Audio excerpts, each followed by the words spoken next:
Can I start? Good evening and welcome everyone to day 5 of the 8-day online national conclave on dialogues in English studies, contemporary approaches to pedagogy, research and practices.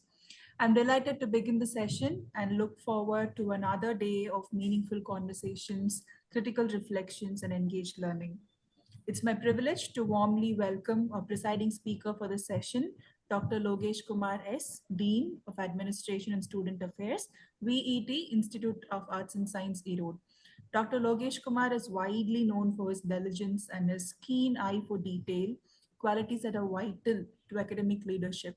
He has a remarkable ability to identify talent and, more importantly, to create the right spaces for that talent to grow, whether it's among students or faculty members. His approach to administration is deeply people centered, ensuring that systems serve learning, mentorship, and academic excellence rather than constrain them. We are honored by his presence and grateful for his willingness to preside over today's session. Please join me in warmly welcoming Dr. Logesh Kumar S. I warmly invite Sir to preside over the session and share a few words with us. Good evening, Kavya, and good evening, all of you. That was indeed a wonderful introduction about me. Thank you so much for that, Kavya. You nailed it. And it was pleasure working with you for the year of 2021, 22, I believe, 19 Kavya. and 20, Sir. Oh, 19 to 20. Yeah. So it was a wonderful year for me because I have learned a lot from you, especially because no, you took over like even the online classes or any other online meeting or any other meeting we had in the college, even during the Corona time, but you easily managed everything. So uh, I still remember those days. So I cannot forget those days. And I still talk to many people here in the campus about you. And you're such a lively person, really. So and technically you're very sound. Although you studied English, but then you technically you're very sound and knowledgeable in all the means. So. Congratulations for that because and also I'm happy that because you became an edupreneur now. So I always motivate people on entrepreneurship and also I motivate all my students to become an entrepreneur. I'm happy that to see you as a faculty and then an edupreneur, something else more than that. So congratulations for that also. So and going back to the session, it is the honor for me to be an invited guest of day 5 on this 8-day online national conclave on dialogues in English studies. I believe this conclave will rightly integrate how English studies must move beyond traditional canons to embrace critical pedagogy. And these interdisciplinary research and practice oriented learning will always have its time to deal with it. And at a time when classrooms, texts, and learners are rapidly transforming, such dialogues are not optional. I repeat, such dialogues are not optional, they are essential. Again, I repeat, these dialogues are not optional, these are essential for keeping the discipline intellectually relevant and socially responsive. So I also commend the organizers, Kavya and her team, for curating this sustained academic dialogue and wish the conclave continued success in fostering critical inquiry and innovative scholarship. And I wish you all the best, and I wish your team to grow more and more. And I think I've seen a lot of online platforms, learning tools, but that you are the first one to initiate such a kind of initiation and program. So congratulations for that once again. Thank you so much, Sir. Thank you, Kavya. I still vividly remember all those days. I think that will be a topic for another day on its own. Maybe it will take for hours. But thank you so One day much. wouldn't be sufficient. Probably, sir. Thank you for setting the tone for the evening, and Thank I'm you. really Thank you. grateful to have you with us today. My pleasure. It gives me great pleasure to welcome all of you to this conclave. Today, we're also honored by the joining of Dr. S. Subramanian, a senior academic whose career reflects a deep and sustained commitment to language education, student development, and the lived practice of teaching. Dr. Subramanian has over 2 decades of teaching experience across arts and engineering institutions, including KEP's College, NMSSVN College, Lata Madhavan Engineering College, VSB Engineering College, Banari Amman Institute of Technology, and currently he is at Chikaya Government College of Arts and Science, Erode. Across these contexts, he has consistently worked at the intersection of language, communication, and learner confidence, bridging innovation and care into the classroom. His academic grounding includes undergraduate and postgraduate studies in English from the American College Madurai, followed by MPhil and PhD degrees. Beyond formal teaching, Dr. Subramanian has contributed extensively to teacher training and academic evaluation. He has served as a TNPSC Group 1 paper evaluator, a BEC trainer, an examiner, and a resource person for orientation programs conducted by HRDC, Bharathiar University.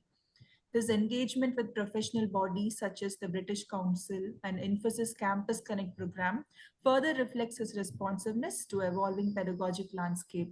Dr. Subramanian's teaching practice is marked by an enduring concern for students' academic and personal growth.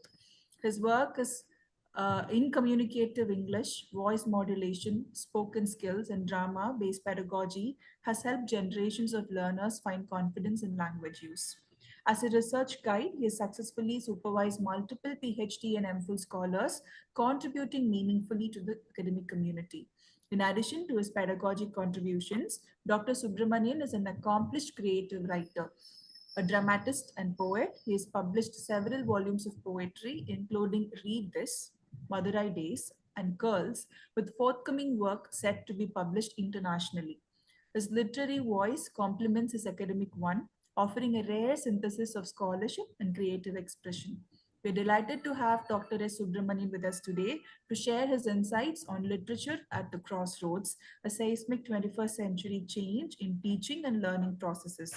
This is a topic in the need of the hour, and we look forward to an engaging and reflective session. Please join me in warmly welcoming Sir, and I request you to take over and deliver your session. Thank you very much, Kavya. And let me begin with a word of thanks to Kavya Kadris, if I'm not wrong. Um, she has been a student who has really inspired me because I have not seen a student who is as lively and as talented as Kavya in recent times. And when she spoke to me and told about this particular program, I was just, I didn't have any option than say yes. And to be very honest, it was a program she conceived long ago, I think at least 2 or 3 months before. And that itself shows her commitment, her devotion, and involvement in making this program a grand success. So, thank you for giving this opportunity. And to introduce myself, I would say that I am a 20th century student, 21st century teacher. So, when I was a student, things were different because those were days when classrooms did not have any gadgets, no mobile phones, no computers. So everything that was taught was through the conventional method, the teachers. So I would say that it was a blessing. Of course, people of the present day, they may call it as a, a rare case of disadvantage. But one thing that really pains me, and that has actually forced me to take this particular topic, is the death of literature. What I sense in most of the researchers and in the classrooms is that students have lost their appetite for literature. And this I'm saying it's not my own view. Of course, I do believe that. But one of my teachers, I think some of you might know him, Professor Yelango from American College. Of course, he is retired and he visits American College occasionally. And once he went there and he was teaching Dunn's poetry.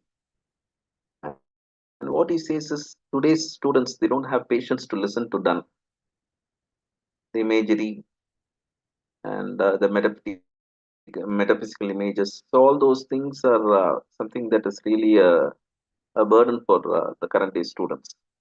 So they don't love all those things, and they want the message to be very clear and very short. And the present psyche post corona, if you just observe the young people, you'll find that they need rapid changes every second. They want some or other thing that is new, and that is the reason why most of the movies are like that. You should have seen movies that would not have been accepted in past days have been accepted today, like KGF or any Tamil movie. So their mindset is totally different, and to teach literature to them is a very tough task. And you also know very well that literature has lost its value because of the lack of reading as well. And when I listen to Kavya speaking English, I'm a bit envious. The reason is when I entered and I worked in private colleges, I had the same way of speaking. It was a time when we didn't speak Tamil at all. But I would say that there is a rapid fall after 2013 when I joined government college. There has been a rapid fall, and because in classrooms and other places we don't speak English at all. So this is something that is really a real painful experience when you just go and look back at your past. So here I'm just uh, going to speak about the dangers for literature, and it's not with the teaching learning process alone. Even writers, even writers for that matter, have changed a lot. If you take the case of Amitabh Ghosh, or if you take the case of Shashi Tharoor is considered to be one of the most popular writers in India. But unfortunately, you'll find that Shashi Tharoor's writing lacks imagination. You just take any of his book, except for Riot. So all other works are just factual details. Take the elephant, the tiger, the cell phone, or take India from midnight to millennium, or the great Indian story. So all these works are something that deals with history, facts. But that is not the case with Shakespeare. We just go to Shakespeare. Last evening, when I was reading about Shakespeare and other Shakespeare and the details about his times, I felt that Shakespeare was able to be Shakespeare, or he was able to impress the world through his writings only because of his lack of learning Latin and Greek. Had he learned Greek and Latin, I don't think, or I doubt that he wouldn't have written plays like Hamlet or Othello or anything for that matter. We may say Shakespeare is great because of the direct connect he has established between himself and nature. He was able to reflect nature as it is. No other writer can do that. For instance, let me say about Amitav Ghosh. So, Amitav Ghosh is a writer who speaks all unnecessary things in his works. If you take River of Smoke, or if you take The Hungry Tide, or if you take The Glass Palace, you'll find that a lot of deviation do happen. So all these deviatory tactics are something that actually uh, camouflages his imagination, a lack of imagination. So whenever he wants to highlight, or whenever he wants to hide that there has been no imagination, he uses all these techniques. And it's a real tough thing to read him. I don't know. Aesthetics is something that is dying, and we don't enjoy or we don't taste literature. We take PhD, you'll be finding it will be a shocking thing that most of the students, they do PhD just for degree. That is fine, and more than that, what you find is when they are doing their PhD, theory dominates. So the entry of theory is almost the death of literature, because critics are, after all, what to say. They try to influence the taste of the people. You know very well, if you just go to the past, you'll find that there have been many critics and criticisms, something that has been part and parcel of literature. That is fine. But today, we are obsessed with theories. You can't come across any conferences. You don't come across any conference that does not have theory in its heading. And today they speak about eco-criticism. They speak about feminism. They have lot and lots of theories. And in focusing on theories, what happens is you just miss the aesthetics. No one. How many of you read Keats and how many of you read Keats and Shelley today? How many of you go and go to the past? Just imagine how Keats would have written his Ode to Nightingale. Actually, we don't have time. We have lot and lots of deviations. So all these deviations has actually spoiled our taste, and this is something that is a real concern for each and every one of us. The literature is the only subject that promotes peace in the world. No other subject is something that actually take the case of science, or no other subject for that matter promotes peace as literature does.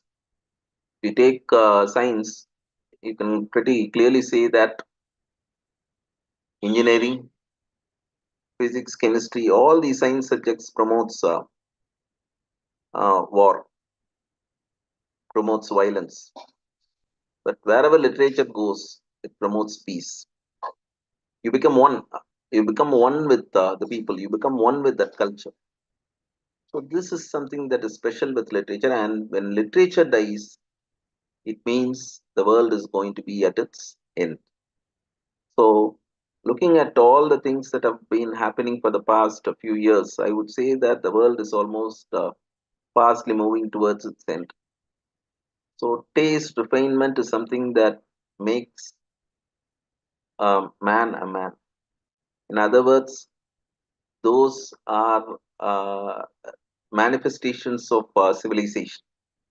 We are civilized because we have taste for something. So this is something which we'll have to focus. And India is suffering from uh, a very strange disease called academic inflation. So this academic inflation, or rather, you can call it as academic blight. So this academic blight has entered our system, and we have too many PhDs, we have too many engineers, we have too many doctors. Everyone wants to become a doctor. Everyone wants to become a doctorate. Everyone wants to become an engineer and graduate.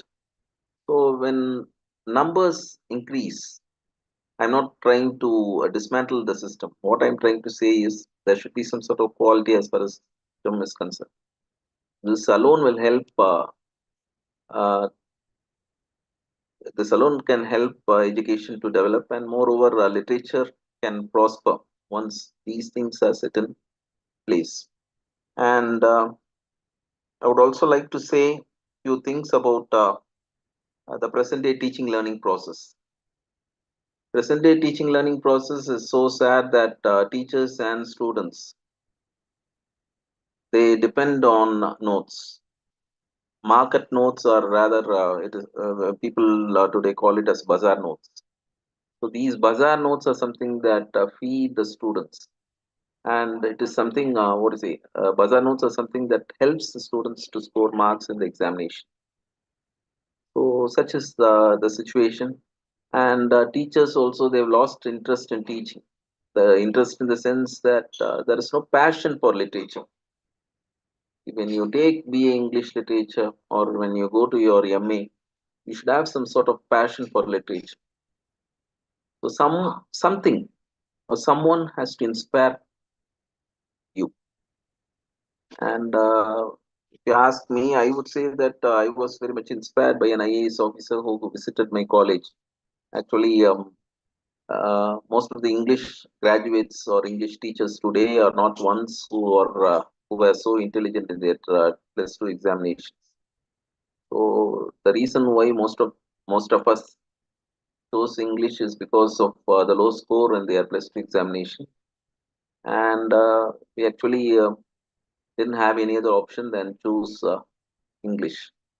because in those days when a person gets low mark, they'll be dumped into English stream.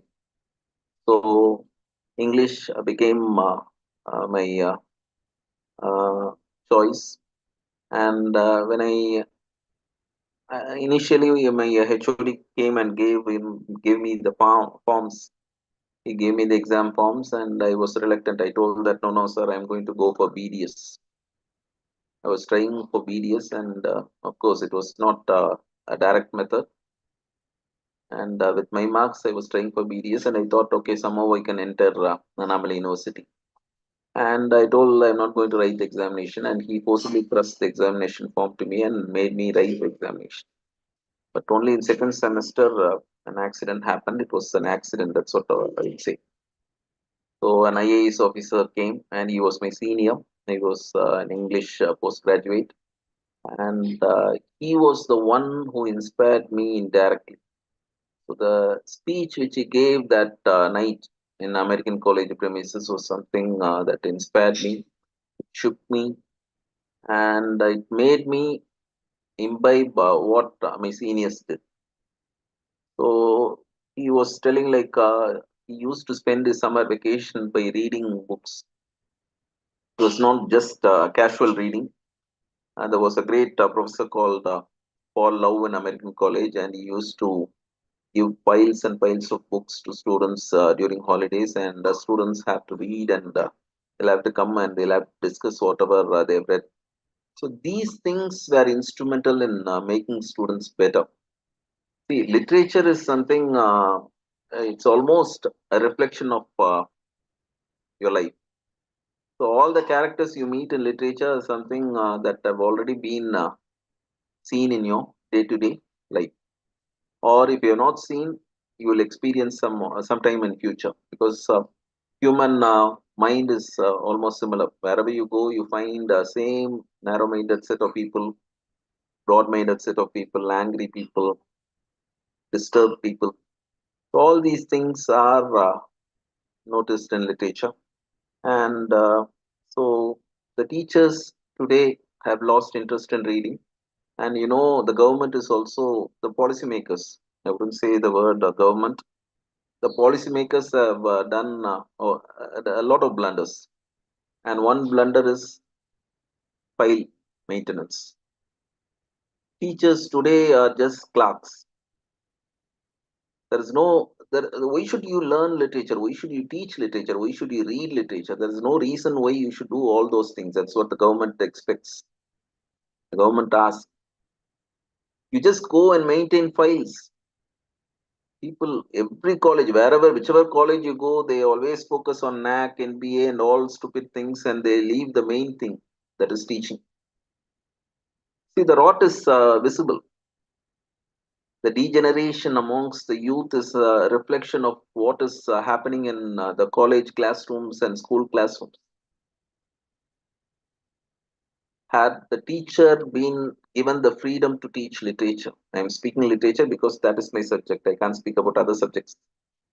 So when teacher is asked or allowed space to go and teach literature, when he is teaching Shakespeare, or when he is teaching Milton, or when he is teaching any book for that matter, you'll find that there will be a sort of close bond between teacher and student, and this bond is a healthy bond. It's not just teaching learning that happens; it disciplines a student. It teaches him a lot and lots of things that life doesn't teach, and moreover, the refined experience which he undergoes when he is reading something changes or molds the personality as a whole. A good reader doesn't quarrel with anyone. A good reader doesn't mind anyone. A good reader does not get disturbed by anything. So life is something, a very interesting thing. Every day, every moment is a very exciting thing for a reader.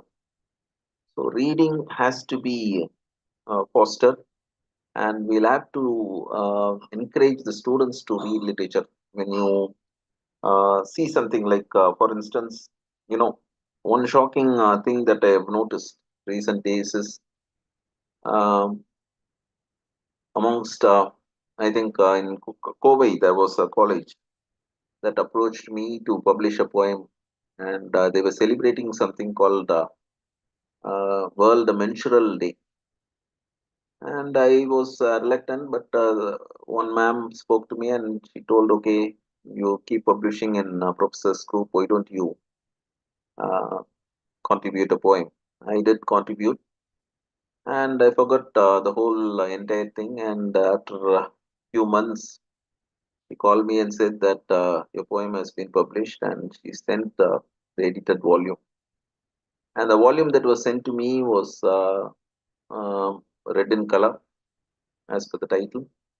And I glanced through all the poems there, and it was all so good. All the poems were so good. And remember, just 10 contributors were from English stream. All others were from other streams. There were contributors from zoology, physics, mathematics. See, I'm not against them contributing.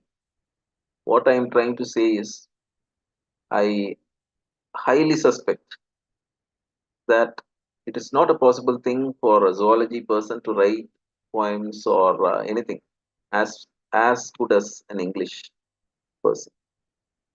Maybe people may dispute, but it is a fact. So it is obvious. It is artificial intelligence. So this is something that is actually sapping the creative powers of a human being. It may be a good thing for persons doing day-to-day works. So there are many advantages. But as a literarian, I feel that this has sapped the creative powers of people, and you find young people, a person who is around 8 years old, publishing a book. See, publishing, again, it's not that I'm discounting publishing. I'm not discouraging people to publish. What I'm trying to say is there should be some sort of standard, and you need to do a lot of reading to publish something. Milton was able to publish his Paradise Lost after years of hard work. He toiled day and night to read. To read, he lost his eyes, and he came out with a book called Paradise Lost, and he became world famous. So those days, poets, all sort of take any writer for that matter. Shakespeare, of course, he might not have read Latin and Greek, but there's no doubt that he would have read lots of other works. You know, two great sources for Shakespeare was Plautus and Terence, and both these guys were Roman comedians. So he read all these works of Plautus and Terence, at least in translated format, and he was able to make his own stories. He read the Holinshed's Chronicles and made his own plays. Hamlet was already a play that existed. So he had already read the Spanish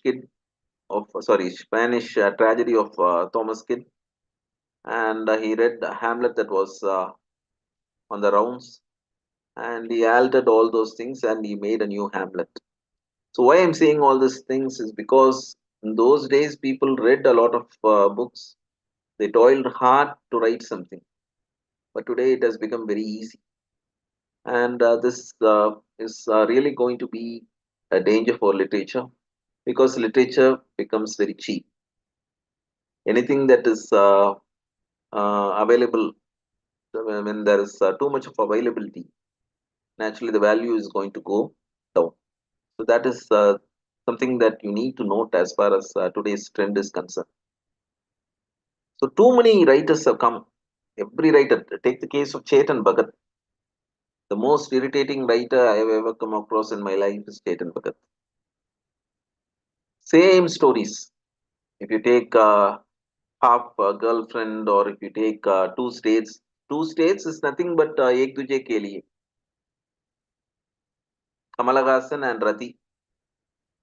The only thing is she is from Punjab and this guy is from Tamil Nadu. two states you find, I don't know, I don't remember the names of the characters, but the hero is from Punjab and the heroine is from Tamil Nadu. Of course, it reflects his own life. That is different. What I'm trying to say is the simplicity, the standard as the last important work or last significant work that came in Indian literary scenario is Arundhati Roy's God of Small Things. That was the only work that I would rate as something that was far, far higher than what today's writers are writing. Everyone, everyone are in the same boat. Take the case of R.K. Narayan, take the case of Raja Rao. So those people were true literarians. They wrote what they saw. They absorbed from the society. They gave what they saw and they produced all the stories in a new way. But today we just read an old story. We just refurbish the whole setting and we try to produce a new work. So creativity is a must, and this creativity can happen only when literature is encouraged, and literature can be encouraged through many ways, and it should start right from the school. We can't follow something called fast literature. There is nothing like there is no point in reading Great Saver or Spark Notes and all sort of notes and coming and teaching all those things, all great literary works to the students, and students reading all those notes and then again scoring marks. And remember, Shakespeare writing a semester examination.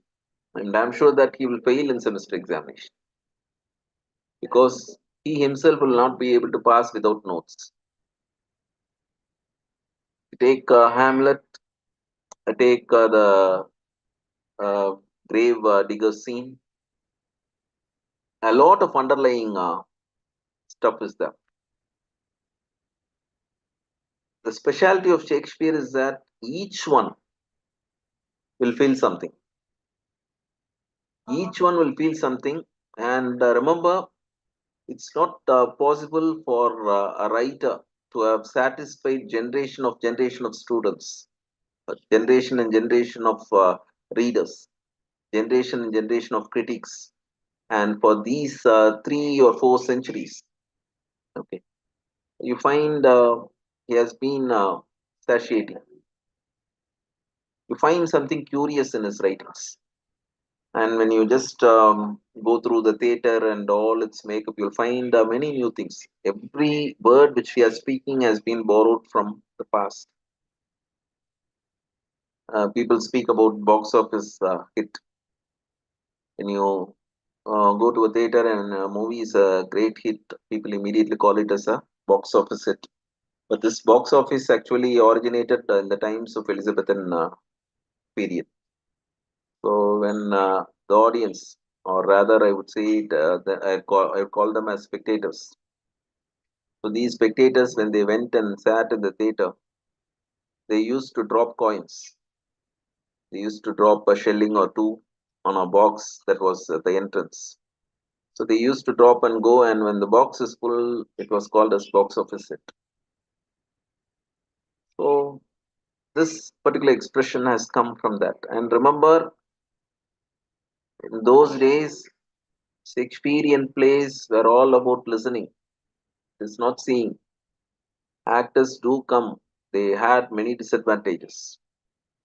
The plays were staged in the afternoon time when the light was there, and you find it was an apron stage. It was jutting out to the uh, front, and the actor was surrounded on all three sides by people, and he used to come and speak his soliloquy. And it was not like modern times that was highly artificial. Actors came and they just spoke their soliloquy to the audience, and the audience experienced that. And this is the reason why I say that in those days, theatrical activities was all about listening. If you are a good hearer, you can understand the Elizabethan plays. And then the books were published in the year 1623 as first folio. And only from then on, you find that Shakespeare became a reading material. For a long time, it was all about seeing Shakespeare or listening to Shakespeare. And from 1623 onwards, there was rapid transformation as far as the text is concerned.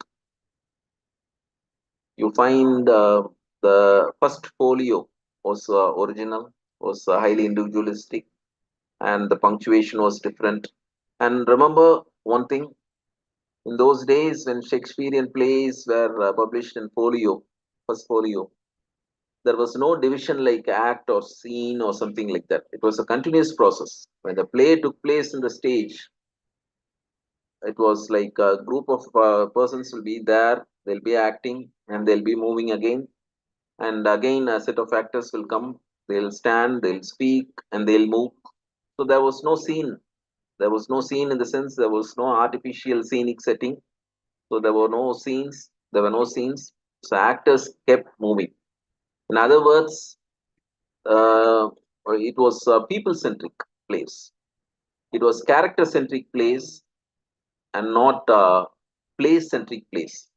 But unfortunately, our fools, those editors who came in subsequent times, like Nicholas Rowe, Pope, and many other editors, what they did was they added place names.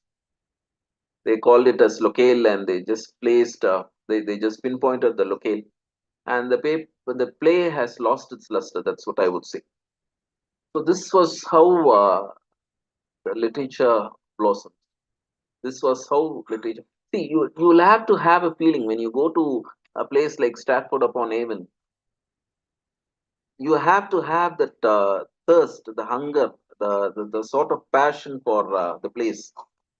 It may not be related to you in any way, except for your subject or except for your degree or whatever it is. But when you go, you should be emotionally surcharged. You should go there and you should have to enjoy each and everything. You should have to feel the presence of Shakespeare in the winds. You'll have to feel the presence of Shakespeare in the leaves. You'll have to feel the presence of Shakespeare in the buildings. Of course, it is all commercialized. That is different. You go there and you find many shops. You have a Shakespeare bar, saloon. You have Shakespeare wines. You have Shakespeare watches. You have Shakespeare water bottles, juice shop, restaurants. So everything has. See, this is what I'm saying.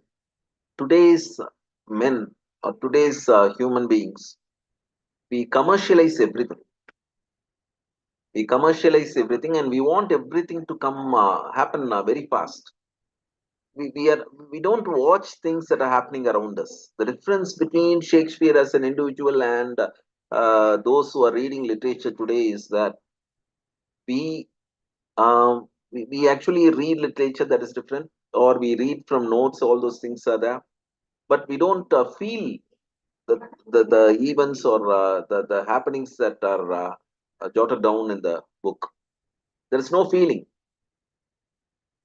See, when Othello kills Desdemona, or when Ophelia uh, submerges in a pool of water. So you will have to have the feeling. You will have to have the feeling. And when Hamlet is shown, Hamlet's words, Hamlet's activities, everything has to make you feel. So that deep feeling that makes you a true literarian. See, I don't know about other subjects. I don't believe in the concept of language. People speak about language, linguistics, phonetics, and all such stuff. But remember, both language and literature are complementary, and without literature, language would have died long ago. It is literature that has saved language. It is giving shape to the language because language keeps changing. Unfortunately, our people have never focused on spoken languages. All our linguistic studies have been done on written items. So literature has saved language. So what should be done to save literature? That is very important. what should be done? I think these sort of lectures should be encouraged, and young people like Kavya should be asked to uh, uh, make these sort of programs more intense, so that students get inspired and students participate in reading activities. And there should be a sort of unconscious power, an unconscious power that makes a child become an voracious reader. And this reading should happen with extreme sort of love for the characters, the plays. So these things can make you love literature. When you read Ode to Nightingale, you'll have to feel for the man who is seated there under a tree. And of course, people say that it was written in noontime, but I do believe that it was in night time. And when he's smelling all the flowers, it stirs something in you. It stirs something in. So the feeling has to come from your inner self. So we'll have to foster such activities among students, and it should start right from the school. I always believe that school is the launching pad. Once you don't do, I think the pathetic thing is that our schooling is has lots of deficits, and there are many faults as well. You find that school. I know in Erode there are many popular schools, and they teach phonetics right from UKG or first standard. The most stupid thing that can never be done to students. How many schools encourage students to read? How many schools teach reading? Reading, of course, it can't be taught. It has to be practiced. You'll have to make people read when you just narrate stories. But we are not allowed to narrate stories. We are not allowed to narrate stories. The most famous college in Erode, if you go to valuation and if you just see their papers, there will be uniformity. They all score pass mark, they all score good marks, all those things are fine. But all of them write same answers. So when people write same answers, of course, it's a safe ploy. They can all pass, that is different. But don't you feel that you're choking their creativity, you're choking their freedom, you're choking their liberty, and you're not allowing them to write what they want? It can be a wrong thing, it can be a foolish thing, it can make them fail. Beyond that, you'll have to note that they are being made as plastic souls. So when there is no literature, we are all automatons, we are all plastic beings. How many of us go and watch the skies today? In night time, when you just go up and if you're looking at the beautiful stars, the beautiful dews dripping out of moon, starlights. So when you feel, it's not that you need to see. When you feel, naturally you become a literary. So this is what I'm trying to say. Our system has to change, has to drastically change in such a way that we should be uh, making the younger generation love literature. It's not an ordinary task; it's a challenging task. But more than the challenge that awaits us, what I am trying to say is we should at least have an intent to change things. We should at least exhibit our love for literature. We should at least show what is literature is all about. And this can be done if students can break all the fetters of the filing process and devote themselves, immerse themselves in the pool of literature. Let me ask, I think there are around 54 members here. How many members practice literary teaching? Of course, most of them are from, some of them from, might be from engineering colleges, or they may teach languages. All those things are different. But even in language teaching, you can use literature as much as possible. So you'll have to use the biographical details of writers. One thing that can provoke or evoke interest in students is, when you speak about persons, about their books, about their works, about their reading, and all sort of things.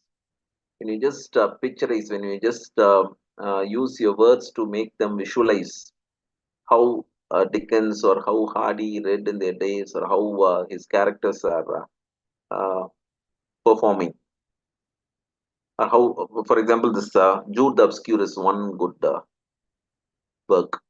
In Jude the Obscure, you find that Jude, one who wants to go to university in city, loses his plot when he is besotted by a girl. Okay, I don't know the name of the character, but I still remember the story. And he loses interest, and he's totally drifted from his focus. This is the same thing that is happening in our society. Young minds are being drifted away from literature by mobile phones. Mobile phones has spoiled a culture, and people speak about Third World War and all sort of things. I would say that the war has already started. We are fighting these wars from 2005 onwards. The character of young students, young people, young children has changed drastically because of mobile phones. You don't come across normal people like what you were in your childhood days. You have people who are hyperactive in their attitude. You just go and scold them, they immediately shout at you, and they don't have any affection. And you find children bereft of affection, bereft of love, bereft of the companionship, and they want to be isolated. They don't have any social attachment. They don't want relatives to come. So this is a problem that each and every parent is encountering in each and every roof. All these things has to be changed, and in a way, I would feel there should be a war, and this war should destroy the civilization that is already there, and the destruction should be so devastating. And when everything is destroyed, we go back again to the forest, and right from there again we'll have to start, so that some values are preserved. So remember, literature is part and parcel of our life, and every one of us have to love literature. I don't know, I'll have to mention a few great works. You know, classical literature everyone would have read. I don't know how many of you have read about read this fellow. What is his name? Orhan Pamuk. If you have a chance, you can go through. And this again, it's uh, a good book that can be gifted to your children, youth. And a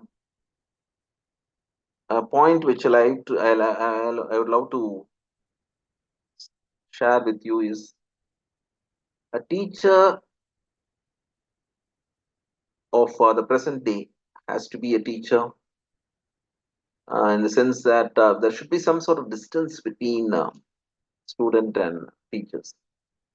What I find in engineering colleges, or what I find in most of the arts colleges, is that teachers love to show themselves as young, and what they do is they just mingle with students as if they're friends. You can never become, or you should never become, a friend with a student. And engineering colleges, you find this issue. It's a very painful problem. The reason is, you'll find a teacher teaching an ME student, And next year, that ME student will come and join in the same college as a teacher. So a lot of problems are being encountered. Uh, if you just go to any library, you'll find people. Uh, you can't find any. Of course, you have in Banariaman Institute of Technology. You have a beautiful library. I don't know how many of us go there, spend our time. The point which I want to highlight is that a lack of patience is one factor.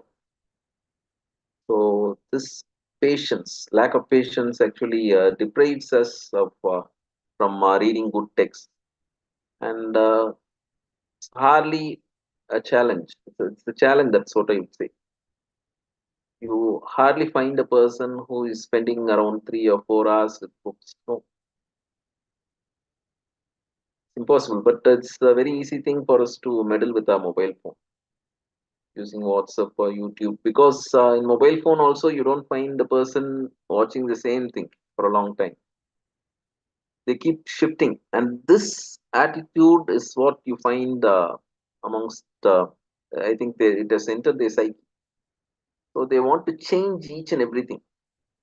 Even in their studies, you find that they'll join some course, and suddenly they'll find that no, they want to shift to a new course. So the only antidote for all the ills that is plaguing this society is literature, and it is a medicine that is hard to consume, and it's a medicine which has to be consumed, but the medicine in itself is being endangered. Who knows if future is going to wipe literature from this world? I pity the generations to come, because they may lose something that is superior in taste, superior in refinement, and as citizens of this country, and as literarians, as lover of literature, as teachers of English, it is highly important for us to focus on fostering literature. Fostering literature in the sense, I am not highlighting about English literature alone. You can even encourage students to read Tamil literary books. And when I go and ask the Tamil literature students if he had not a students, a class, if they had read Ponniyin Selvan, they say no. That is finalist students. So that itself shows where we stand. So we'll have to stop all these things. We'll have to do something great, and there should be a purpose in our activity. We teach not just uh, without teaching. We also have the responsibility to build a better India for better, for a better India for forthcoming generation. So this is possible only through uh, encouraging literature and making or disseminating interest amongst the younger generation in literature. And if this is done, I believe that things would change, and a new country will be born, a new society will be born, and there will be complete peace in the society. A total peace will emerge. And you know that the world is being fractured with lots of wars. Israel, Hamas, they are fighting. Russia, Ukraine, they are fighting. Cambodia and Thailand, they are fighting. And it's a matter of time when India and Pakistan are going to fight.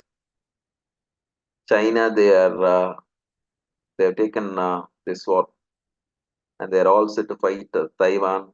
They are all set to fight Japan.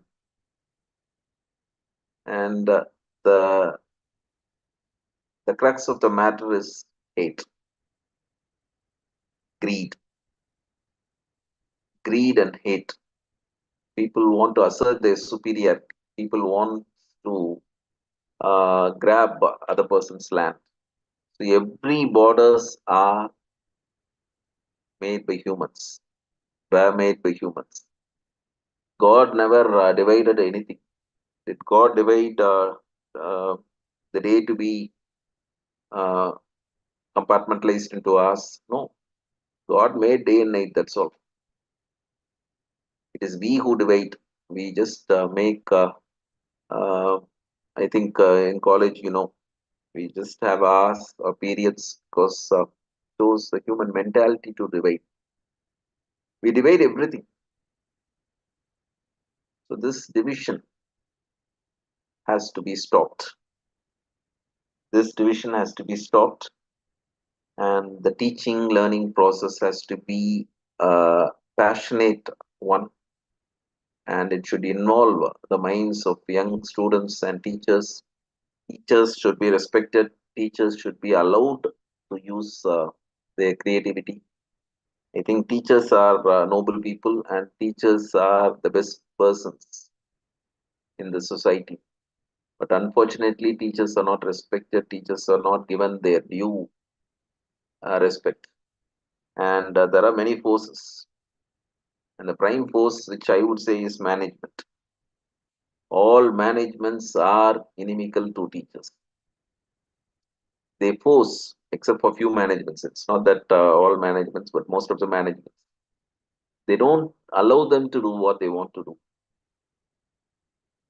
They make them or they force them to do something which will fetch them A grade or a B grade or something like that. So this is the spoiler, and I hope that things will change uh, better future. And let me close with a small anecdote. And this anecdote is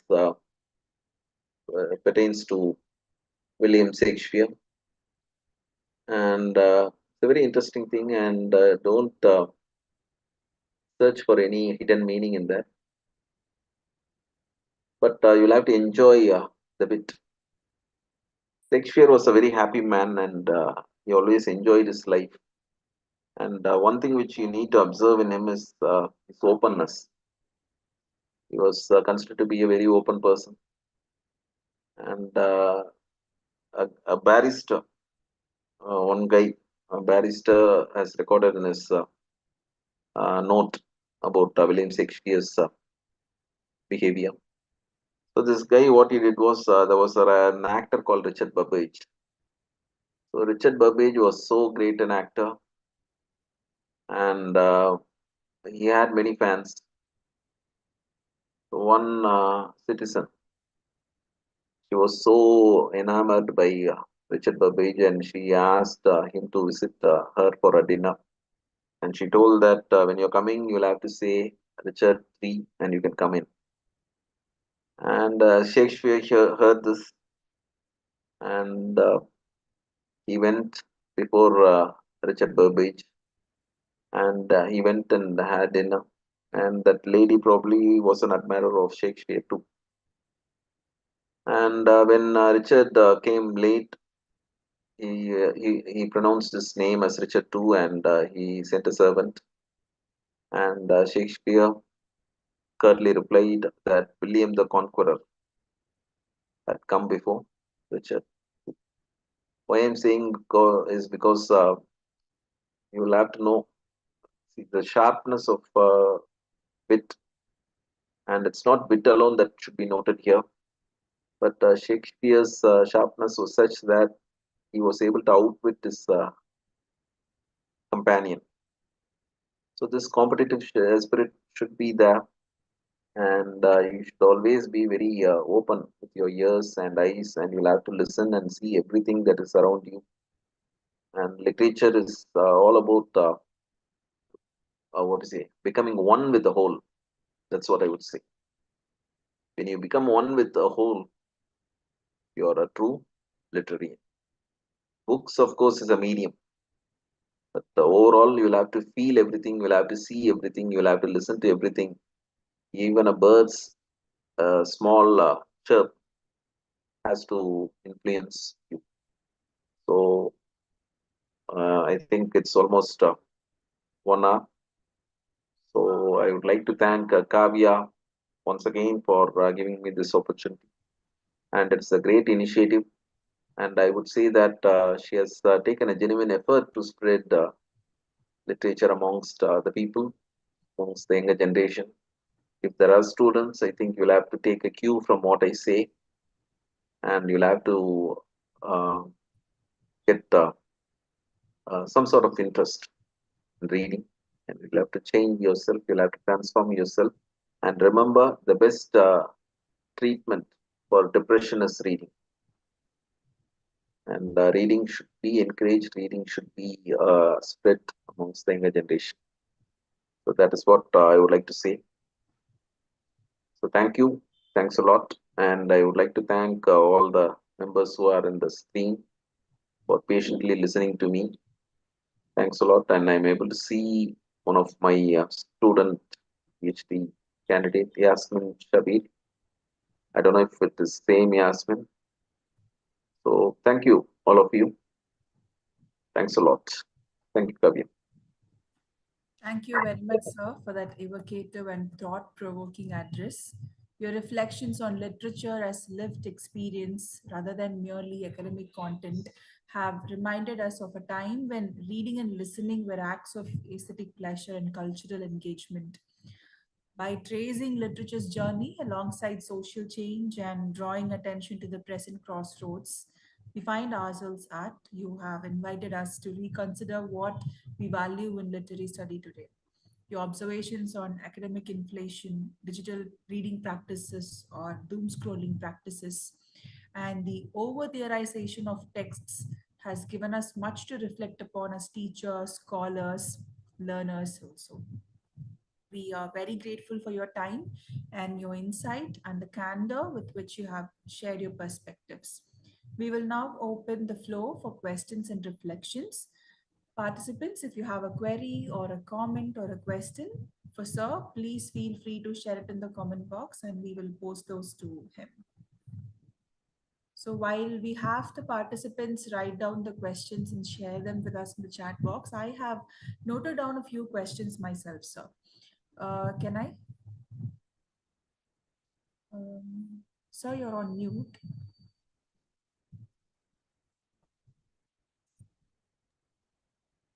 Yeah, sure.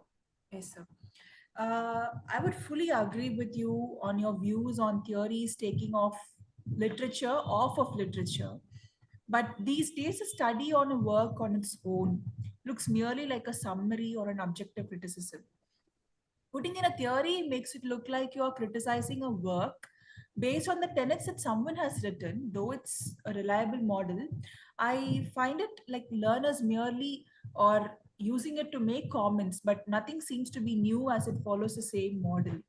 Many journals reject qualitative literary papers. They comment that it lacks societal use or application. Sometimes, when you read a qualitative literary manuscript, it looks like a well written paper that anyone who has read the book can write it as well. Given this, what would you suggest or point to as ways for research to progress? The research has to be a bit tight. That's what I would say. Of course, I would say that not all my students are so great in their uh, they were not so great in their research work. But what I'm trying to say is it's not that I'm against theories. What I would like to say is there should be some sort of love for the work which you're doing.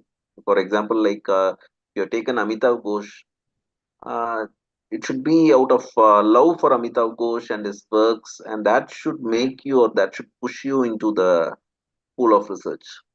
And of course, research is a very challenging thing, and you have a whole lot of challenges. And as you said, today it has become a very common thing. It has become pedestrian. Especially when you read most of the researches, you will find that the writings, the findings, and all are very weak, very poor, and it's almost the language is a pedestrian language. So this has to be countered not by the university. I don't think it's possible for us to do that. It should be done by the policymakers. So when things are tightened and when you make, like I think now central government has brought a new system Like only if a person pass or uh, they clear net, and if they score a particular mark in net, they'll be allowed to do PhD. I think that will be a fine option. And more than that, what I would say is it's not that I'm against theory, but we should not become obsessed with theory. That is what I'm saying. So everywhere it becomes a template. It becomes it becomes a common thing everywhere. Everyone, they take some theory, they try to work on with that theory, and what they have worked on, you'll find that again it's almost like they are it's a rehash of what have already been done. And in secondary sources, you find the same stuff, and that will be rehashed, and you find the thesis. Of course, it's a very difficult thing, and especially for a supervisor, it's a very challenging thing because they walk on a tightrope. They can't just reject the thesis just like that. So it all depends on the base of learning. Should start right from the school, and when sincerity and probity is taught from childhood times, everything will fall in line. And one more point which I want to highlight is the discipline can be developed only when traffic sense develops. Of course, it may be unrelated, but what I find in most of the countries is that you go to Dubai, you go to Saudi, if you go to England, you find that they are very scrupulous as far as traffic is concerned. And the overall discipline is better than what you find in India. Under the garb of democracy, we are just spoiling the entire thing. Everything is being, I think everything is getting spoiled. That's what I would say. So, a system like what we find in UAE, UK, so all these things, the discipline starts from traffic. When people are very scrupulous as far as traffic rules are concerned, it means that they will become responsible in each and everything. This I wanted to say because once when I was in American college, a person from Spain came. So this guy worked for 6 hours together. He sat in the library and he was working throughout morning 11 o'clock to evening 5 o'clock. He was working and he didn't have his food. He didn't have any drink. He was just working. But the same thing, when I was asked to work in the library, I was not even able to sit for half an hour in the same place. I try to get up. I just try to move. I went for drinking water. So the system. I think basically I think it is a system that has to change, that has to transform, and our research has to change in the sense that when you approach an author, it should be out of love and it should not be due to any practical reason. That's what I would say. I don't know if I have answered your question in the right manner, but I hope I've tried to answer. Yeah, I've got your point, sir. I've got your point. There's another thing that I wanted to ask. ELT in the recent times, it seems to overshadow literary studies or sometimes seen as the preferred method for research. What are your comments on this? Do you see ELT and literary studies as two sides of a coin or as an overlap? Um, See, no subject, it's not only a ELT in literature, but no subject is exclusive in any way. So everything has to be complementary, and literature and language are complementary. And the only thing is, there shouldn't be any um, damning of interest. That's what I would say. Like, you can't be exclusively a linguistic person, you can't be an exclusively a literary person. But my set of thoughts goes in such a manner that literature is must for transformation of the society or for prevailing prevalence of peace. If there is no literature, there will be no peace. When there is no reading, there can't be thinking. There can't be harmony. So good readers bring harmony. That's what I would say. So we are all knit by the thread of literature. We are all knit by the thread of books. Of course, language is a fine thing. Language is more an empirical aspect. Literature is abstract, metaphysical. But still, literature has the power to change things. And remember, everything is abstract. Most of the great things are abstract. When it is solid, it has its limitations. When it is empirical, it has its limitations. When it is abstract, it doesn't. It is infinite. In that way, I would say that literature is infinite, and literature has multiple roles to play compared to language. Thank you, sir. Thank you for those thoughtful answers that were reflective and insightful. I think we do not have any more questions. I have some informations to pass on with the participants. So you're most welcome to stay with us if your schedule permits. Otherwise, I completely understand if you would want to take your leave. I'll get in touch with you soon if that's the case.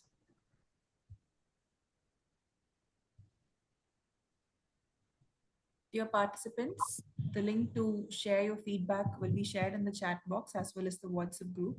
Please take a moment to share in that your information in that form. And we're very grateful to have Sir with us today. It was really informative, and we saw all his views on how literature has taken two roots now. With this, we formally conclude today's session. Thank you for your attentive participation and for enriching this event with your presence. We look forward to meeting you tomorrow for session 6, which will be at 5:30 p.m. on publication and metrics and avoiding predatory journals. Thank you and have a good night. In a moment, we will be sharing with you the link to post your feedback. Please do that before exiting the meeting. If you have any queries regarding the submission, please raise your hands or post it in the chat box. You can also raise your queries on the support number which we have provided with you on WhatsApp.